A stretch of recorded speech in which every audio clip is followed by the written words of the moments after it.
Good evening, everyone, and welcome back to class. My name is Mariam, and I'll be your host. Um, I'll be your moderator for today. Sorry, I'm a little bit under the weather. Please, kindly inform your party members to join the call so that we can all enjoy this class. We're going to be discussing the role of opposition in governance. So let's join so that everybody can enjoy. We'll give you 5 minutes for that. And after that, we're going to start the class properly. Our facilitator is already in class. So let's do that very quickly.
All right, that is 50505, and we're going to be starting the class right now. You can still tell your party members to join class, and then um, so that they can all benefit. I'm going to be taking the citation of our facilitator for today, who is going to be taking us on the role of opposition in politics. So let's listen attentively. Babashala Kuti, a seasoned politician, entrepreneur, and social analyst, holds a degree in business information systems with human resource management from Middlesex University Business School in London. He is the founder of AfriProducts Limited in 1999. He has led innovative ventures for over 16 years, spanning fresh juice and smoothie chains, luxury food, luxury goods, business development, consultancy, telecoms, infrastructure, oil and gas, exports, and trading. AfriProducts technology arm, in a joint venture, introduced smaller denomination mobile recharge vouchers in Nigeria and launched the country's first e-commerce enabled website circa 1999. Shola Kuti's political journey includes serving as a special assistant to Senator Toks Ogunbanjo in the Nigerian Senate from 2003 to 2007. Not a political novice, he aimed for the governorship of Lagos in 2015, running an impressive campaign. Additionally, he contributed to the PDP Presidential Campaign Council in the 2011 and 2015 elections, advocating for the party's ideas on various platforms, including multiple TV appearances. Passionate about youth involvement in politics, Shala mentors young entrepreneurs, emphasizing the importance of their participation. Ladies and gentlemen, our facilitator for today, Baba Shala Kuti. You have the floor, sir. Thank you very much for that introduction. And good evening, everyone. I hope you can hear me okay. Yes, we can hear you, sir. Yeah, because I'm actually speaking to you from the basement of my restaurant. I just opened a new restaurant 2 weeks ago. So yet Wow, another business that congratulations, I've sir. done. Yeah, Yeah. so it's a busy Sunday for us, but I said that I couldn't miss this lecture. I had to come down and just find a quiet space to take the lecture. So I'm happy to be here, and I hope that it will be an engaging session for everyone who is here with us. Okay, so I'm going to try and share my screen. Just let me know if you can see the screen. Okay. And we're going to be talking today about the role of opposition in politics. Let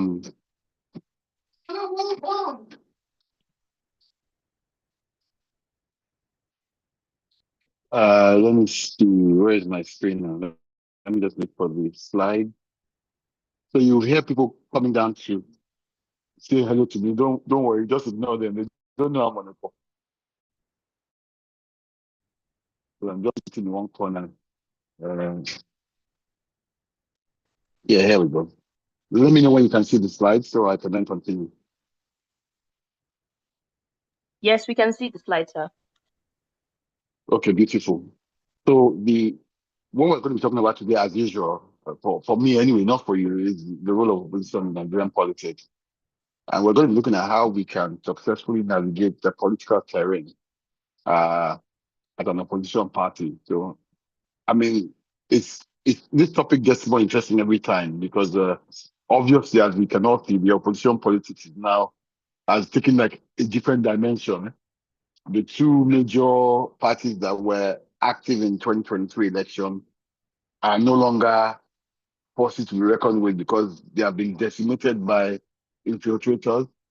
The new kid on the block is ADC. Everybody's hoping and looking at them and hoping that they can, wrestle power from the APC. And you can see how important it is for us to have opposition politics in any political system, because you can see the efforts that the people in ADC are making to come together to oppose government, because they have seen that even within their own, I mean, I used to say that PDP was indestructible.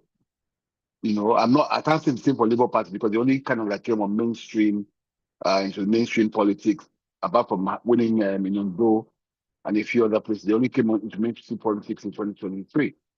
But for PDP, who is a behemoth that's been here for almost 30 years. It's unbelievable to think that the party is now completely decimated, by a few individuals.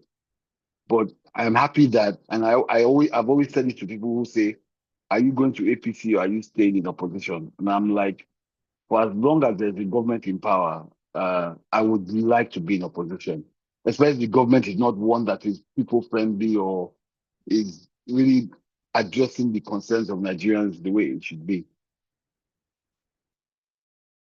So essentially, opposition is just anybody that's not in government. That's mainly that. But then there's the largest opposition party or the main party that challenges the government in power. And like in the UK, for instance, you have a different kind of government. You've got a parliamentary system. So essentially, before you can be a minister or a government aide in terms of being in the cabinet, you have to first of all be a member of parliament. So they can't give me an appointment and say, come and be minister of labor and productivity or whatever. They can't. I have to first of all go to my constituency and win an election in the party that is the majority. So here, the majority party is, and this is why this definition is built like this. The majority opposition party, the majority party is the one in government. So that's the one that wins the most House of Reps seats. They don't do a general election like we do. Everybody goes to their constituents and you win as many seats as you can. The person that has the most seats is now the party that forms government. So the opposition party here is essentially the largest party. So the person that came second after the winner is the one that is seen as the main opposition here. And they are essentially the ones that you look to because they're the ones that have the closest opportunity to be in government. So they are the ones that are main opposition. And the interesting thing about dynamics here is that, believe it or not, the people in the opposition, so imagine now the APC is in government, the people in PDP who was the one that came second in the election actually and nominate ministers. So they will nominate what they call shadow ministers, a shadow government. So that shadow government, they will nominate a minister for each cabinet position. And the job of that minister is to look at what the minister that's in the cabinet is doing and then say to them, if we were in power, we would do it like this. So, and the funny thing, they actually get paid. So the government pays them the same salary as their ministers to the shadow ministers. They have the same portfolio, the same access to the same level of aids and allowances and everything you can imagine. So they make sure that they are at par with the ministers. So even when you are second, you come second in an election in this country, you still form a cabinet, a shadow cabinet, and those people are paid by government.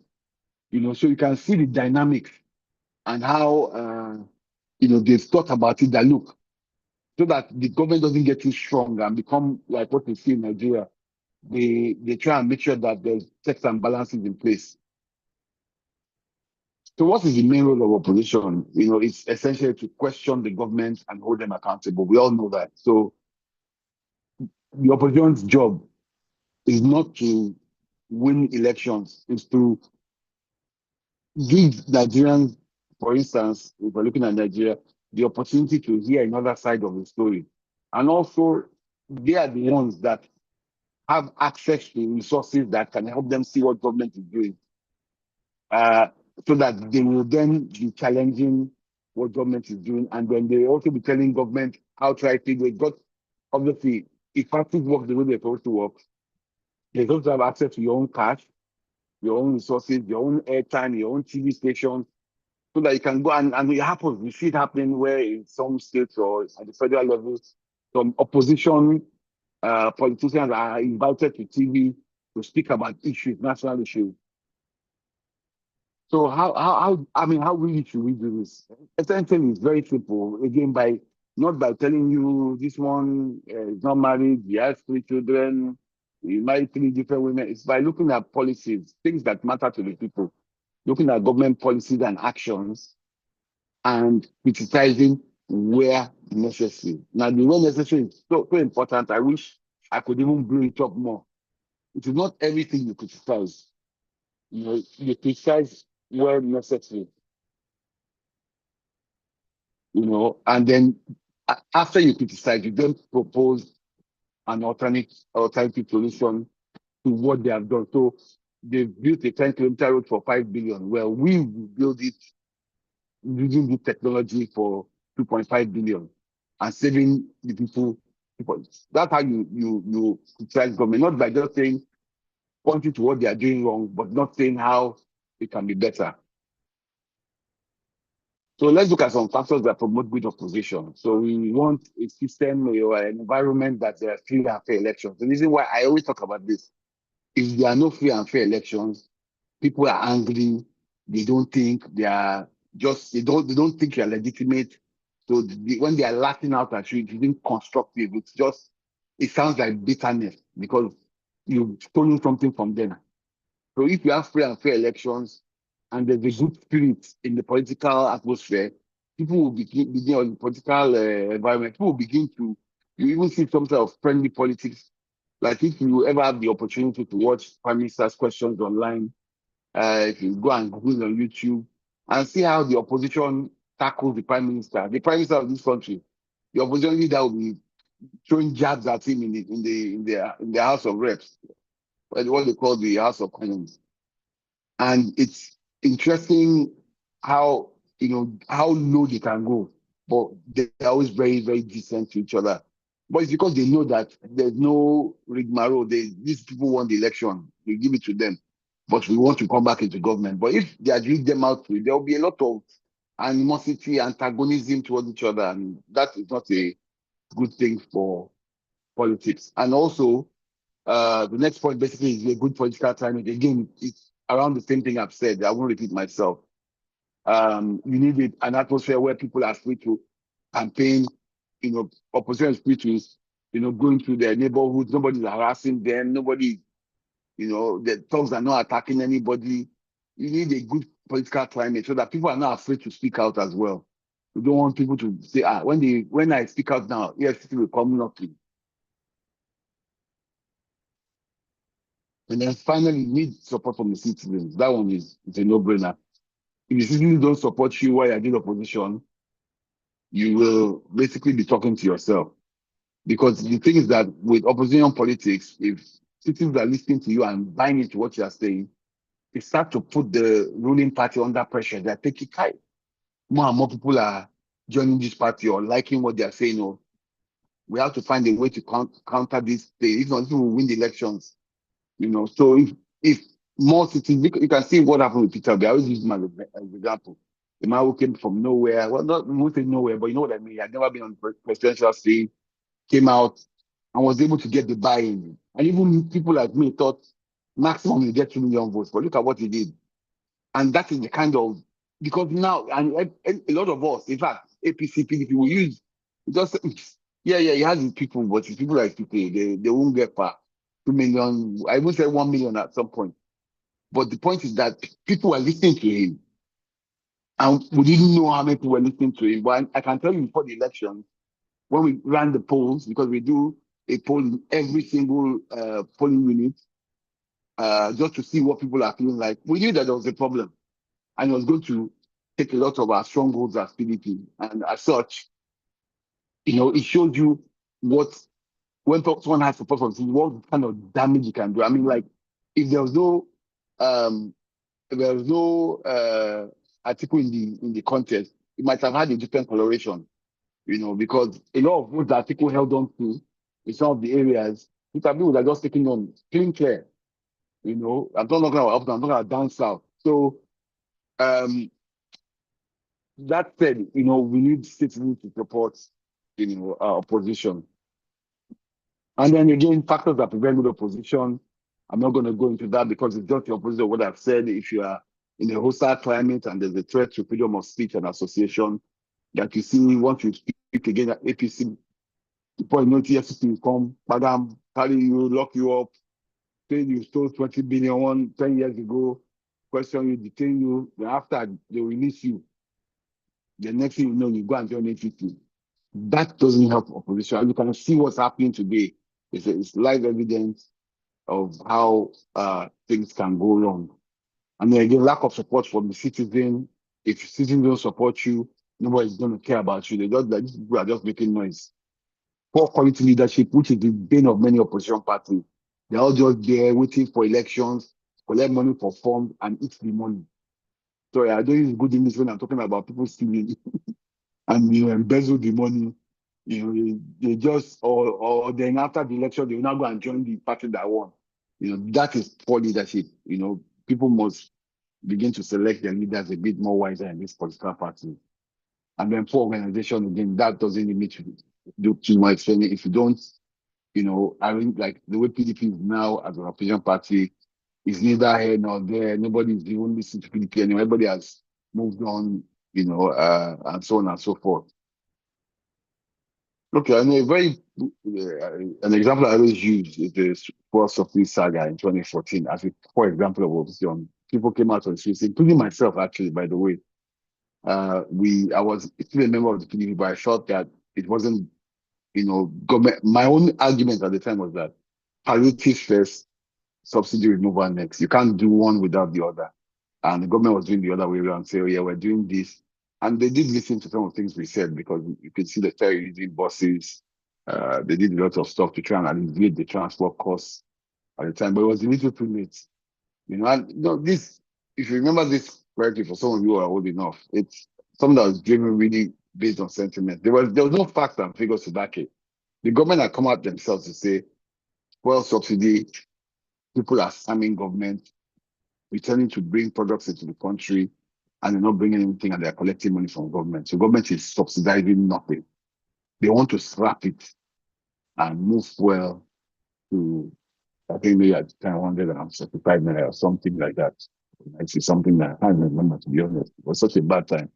And you can see this picture here that says, leave fuel at 65 naira. I mean, how much is fuel today? I understood the idea behind the subsidy. I don't believe government subsidize anything because at the end of the day, people always, anytime government is paying for something, somebody is always making money from it through the back door. So somebody that knows what government is doing will go to the back door. So it's always the rich that end up, look at what happened with subsidy scan. It wasn't the man selling tomato on the road. It was all these big oil companies that were ripping the country off for billions and trillions of naira under the guise of subsidy. So so there was an argument, but the government was now saying we don't even want to get rid of subsidy so that nobody can come and tell us they bought 200 tankers of fuel when the tanker is empty. Let us just get rid of it and just leave it as so that there's no room for maneuvering. The opposition said lie that this they started demonizing Goodluck Jonathan, and then look at today. I mean, the same Tinubu who sponsored the campaign at Ojota is the same one that removed, first day in office, removed subsidy. So sometimes people, it's almost like saying you don't know what somebody journey until you've walked a mile in the shoes. Sometimes you look at something from outside and you don't have the full facts and you think, or maybe they knew, because I don't want to believe that a person like Tinubu with all the eggheads around him did not actually know that Jonathan was right to say at that point, let's get rid of subsidy and stop this scam. But I want to let's assume they didn't know. But if they knew, then that was pretty bad politics, and you can see where it has landed the country today. Another one is this one, self-explanatory. When you see the characters in the picture, apart from President Tinubu, I don't want to call him a character. Well, all the other PDP demons in the picture, who went to, they say they are opposition, but they went to go and start lobbying the president to do his bidding in their own state. And they did the same thing in 2019 when Jonathan Obiora, and they actually made sure that Buhari had the most votes in Abia, most votes in Abia than he has ever had in his life. I think votes even got to Abia, he almost cut off the PDP. Can you imagine? This is kind of bad opposition that these guys are playing because they know if Obi and Atiku had won, Obi will become VP automatically.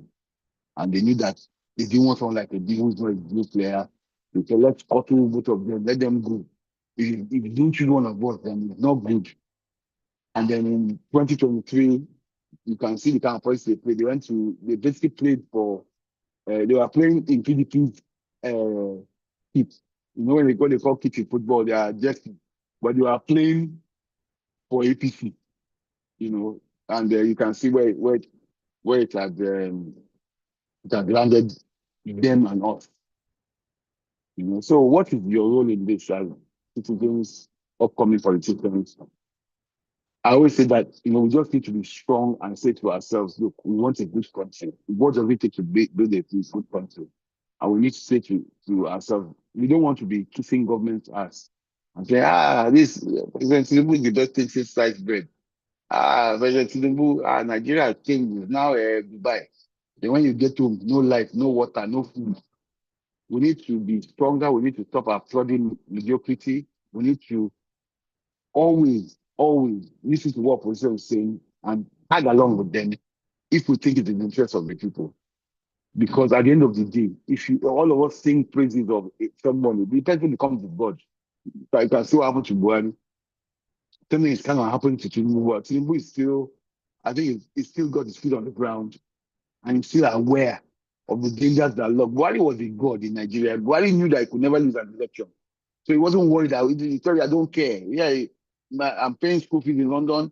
If somebody cannot afford it, that's their business. It's too bad for them. That's the kind of person he was. He had no emotion, no emotional intelligence, no feeling for the citizens. But he still won elections back to back. Without him, he didn't even sweat. So Tinubu knows he's not that. And so he's a bit more trying to appease this person, trying to play politics here, play politics there. But we as citizens must put government under pressure. And the only way we can put government under pressure is to seem to be leaning towards opposition, sensible opposition, you know. Because if you do that, then the government will think, because now you can see, when the North is against them, instead of going to the North to do projects that will benefit the North, they are giving people appointments. Mohammed Babangida, come. You, come. Announce 7 appointments. Now, all of a sudden, they're giving Northerners appointments. But the people are still suffering. So it's those kind of things that we have to look at and see beyond the facade. I know that the most important thing for us as citizens is to have a country that works, a country that is viable, you know, and, you know, we need to also be greedy. We need to, when the government does something, we shouldn't applaud, say, this airport is fine, okay. But can we have 3 more here? They can just build 3 more. So that government is always thinking ahead, say, God, these people, I mean, can they never be satisfied? Because once you start praising government, it's like a human being, they will relax. Say, I am doing well, I'm Lord and Master. Why should I bother? But if you keep on putting government under pressure, they will be forced to act. So in conclusion, uh, and I want to just plead with you, I'm not going to be able to take many questions because we're practically running the restaurant as a family restaurant. So I'm doing like waiter jobs, taking plates here, serving people, and I can hear like a lot of voices up there. So I'm not going to be able to take too many questions, but I still want to take some people's questions, you know, in a short time as possible. So to conclude, opposition is as important, if not more important than government. I believe it's more important than government because without opposition, government will become God, you know, and the main opposition party is not always the party. So you don't like ADC. Yeah, it's full of people that stole money before. But you see things like cops and robbers. It's even in this politics, when this one say, this one stole money, they will chase them out. Bam, people will vote for the other people. Then those ones get that. Those ones to start doing rubbish. But the good thing about it that you must know in your mind that if you don't perform, you're going to get kicked out. And the fear of that alone will make you want to do some things right. You know, that is why it's so important for us to always galvanize behind opposition to put the government under pressure. When opposition becomes government, we'll go to the other opposition and put them. I'm not saying join the parties physically, but just listen to the rhetoric and see whether it makes sense. And then you'll be able to, you know, make your own informed decision on whether you want to support that policy or go against it. And then, you know, we should just realize that, you know, at the end of the day, you know, politics of convenience doesn't lead any country anywhere. Any country that has politicians starting from villain, one day they are wanted by police, then they go to a party, then they are heroes. just know that that country is going nowhere, and I will take a few of your questions now, but I don't want them to sack me, say, this waiter doesn't know his job. So please make it brief so that I can get back in the next 10 minutes. Thank you. And thank you for listening. All right. Thank you very much for such a wonderful lecture. That's been very impactful and enlightening. So Thank you. as you have said, we are going to be taking just a couple of questions, and let's make it simple and straight to the point. So I see a hand up. Umar, I've asked you to unmute. You can ask your question now.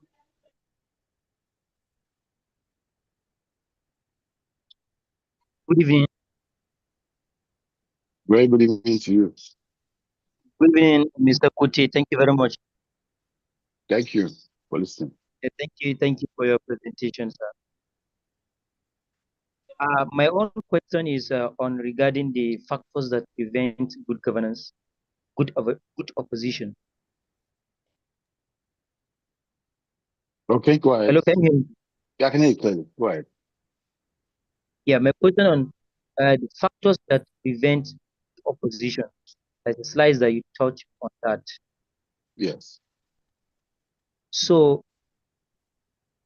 in terms of mentioning the factors that you mentioned in the slide, that there is some factors that prevent good opposition in a particular government.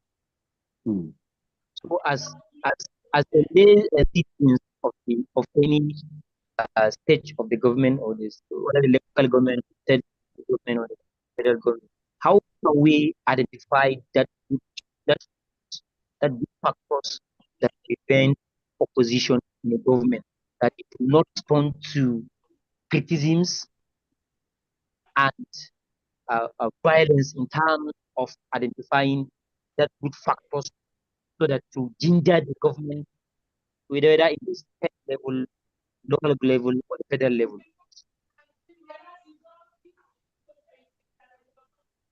Okay, so I mean, it's pretty much clear for anyone to see. Like I said, you have to do a bit of an analysis yourself to see if the criticism, so-called criticism, are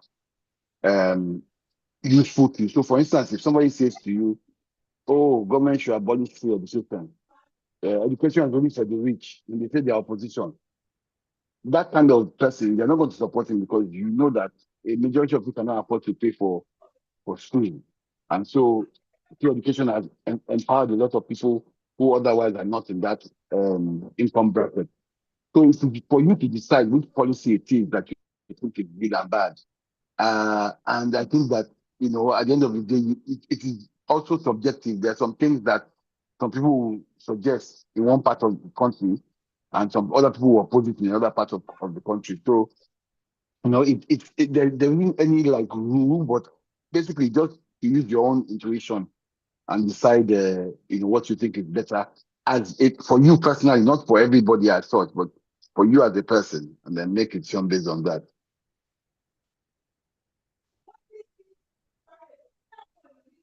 All right. Thank you very much. Jibril, I've asked you to unmute. Yes. You can ask your question now. Good evening, Mr. Presenter. Good evening. Can you hear me now, please? I can hear you clearly. Yes. Please go ahead. All right. Thank you very much for the wonderful presentation, sir. We really appreciate it. But just as you rightly mentioned, that there are some certain figures within the opposition wing that, how would I refer to them, non-state actors, like the case of G5 governors during the 2023 electioneering period. Such scenarios will tend to make for the citizen lose confidence in the opposition, and we look at, okay, is it the same people that we want to support to host the current government? When they come to power, how sure are we that they are going to do something different from what we are experiencing currently? So how do the opposition build such confidence such that people will support their cause, and by the time they get to the power, they can then start to hold them accountable by the means of another new opposition in place? That's my question, sir. Thank you very much. That's a fantastic question. Honestly, really good question. Well, at the end of the day, like I said, what you must consider is this. The people that are in opposition now, they may have been in government before. They might even have been in governments that were worse than this before. There might even have been governments that were worse than this before. But what you should consider is that you will not sit by and allow the government in hand to get out of place. You want to still be able to checkmate them. You still want to be able to bring them to account for whatever it is they're doing wrong. So at the end of the day, it might not be AGC you support, for instance. You might say support a completely different party, but the point is that you support who's better than who's there. So if you decide that AGC is doing better than them, don't support, you don't go and look for another coalition or another party to support. And I think that's the decision that is left to every individual to make, to see whether it's not to be judging individuals, because sometimes in every political party there are bad people and good people, and sometimes if you look at the bad people in APC now, there'll be some people that are good people. There are ministers that look at Festus Keyamo. He's doing so well in aviation, and other ministers are doing well as well. There are people like that are shining. He's a member of the APC, but it doesn't mean that he's bad. So you have to be able to distinguish those things and just make a decision based on that. All right. Thank you very much. Gabriel, I've asked you to unmute.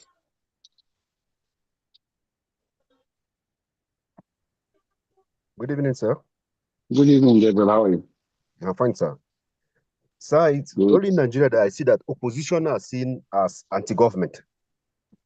Because once you are in the opposition, you are a major target. If you look at the case of Okowa in Delta, he was being asked to report before the FCC for embezzlement. But since after he came to APC, we never heard about him. Look at the case of Tambawa from APC in Sokoto. Now he's not saying that they are trying to lure him to come to APC, which is not trying to come to APC. Yes, sir. So how do we have a viable opposition that the people can trust? This is a really fantastic question. Because, I used to work very closely with Raymond Dokwesi, Chief Raymond Dokwesi. Yes. And I remember when they arrested him and went to visit him in EFCC detention. He said that he collected money from Jonathan, blah, blah, blah, blah, blah. He told me in that detention that they told him that all he had to do is join APC. I was like, in fact, when he told me, between you and me, in my mind, I'm like, this man just will talk, that they just use that one for excuse. Join APC. But the funny thing? Look at the other people that the FCC came. Did they not join APC? Their cases not disappear. So, it's unfortunate that this is the level that we've gone to in our politics. That we have now reached this level where people are blackmailed to come to a political party. Even just to come to that party and look at Obanikoro.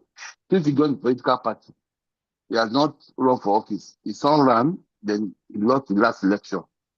So what exactly has he gained? But he's still in APC. I don't know whether they are giving him contracts or whatever, but the point is that how do you force somebody to come and join your party? And it's kind of bad politics that Buhari's regime. I mean, don't get me wrong, people have been campaigning forever.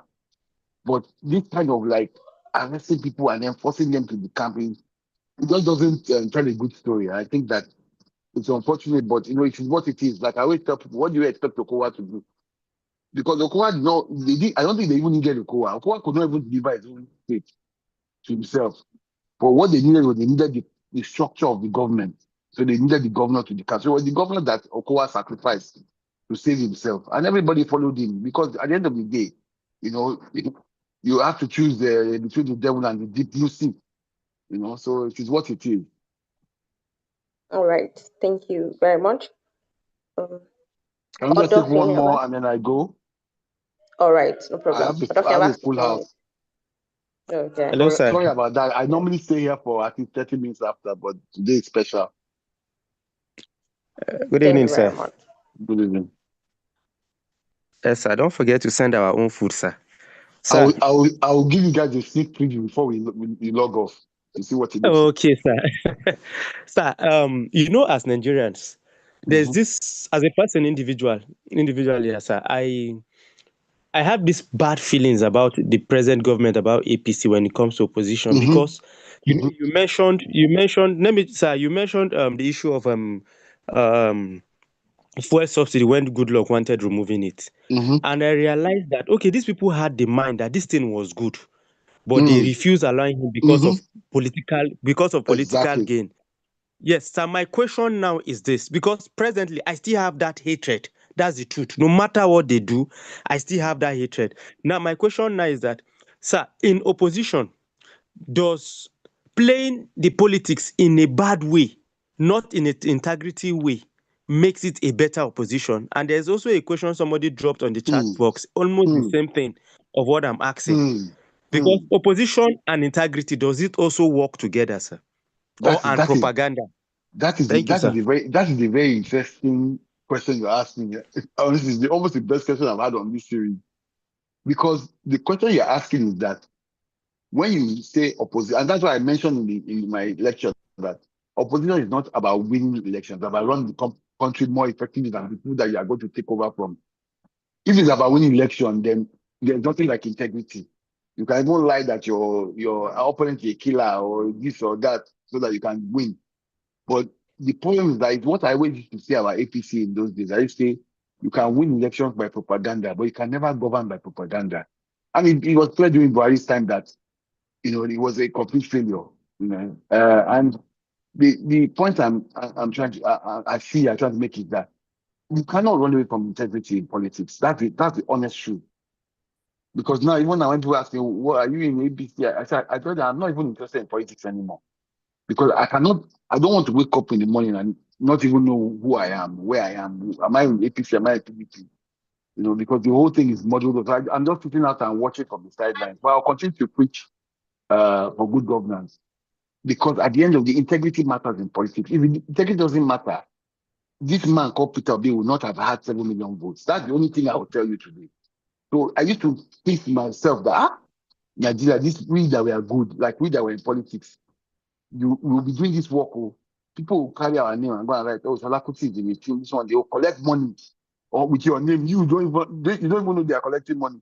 And I say that, why is it that it's bad people that these politicians like rewarding? If somebody mentions my name, they can surely pick up phone and come and say, Shola, I heard you are doing this. Do you want to be paid? And I can say yes or no. But these bad people are always, the ones they like to give money. The truth is that integrity does matter in politics. Because today nobody can tell you, don't worry, go and give Shola Kuti 5,000. You don't worry, we will do that thing the other way. That thing instead, they will go and change his mind. And you can see a lot of people that we respected, even in the PDP, that are doing things that even you and I cannot understand. And this is why I always like it when they introduce me and tell you all the things I've done. Like I told you, I'm in a restaurant now. Earlier on today, I can even share a picture with you. I was in my apron, I was cooking, I was serving guests, I was clearing up tables. Because I always tell young people that whatever you do in your life, have a job before you enter politics. Because all the people that don't have jobs, that's why today they will say one thing, tomorrow they'll go and turn around and say another thing. Me that I'm busy cutting yam and frying plantain, when would I have time for all that? So on a serious note, you guys must always remember that whatever you do, find a profession, find a vocation, find something, find a skill that you can use to feed yourself first, that you won't be changing your voice up and down. And I leave you on that note.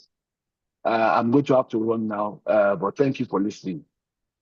All right. Thank you very much for taking out of your busy schedule to give us this insightful class. Let me It's really see been if I can give insightful. you We really guys appreciate you. Wish you success in your new thank restaurant. you. Okay. Would love to see that. Okay, let me see if I can. I have the screen at the back. Let me see if I can. Background and effects. None. Okay.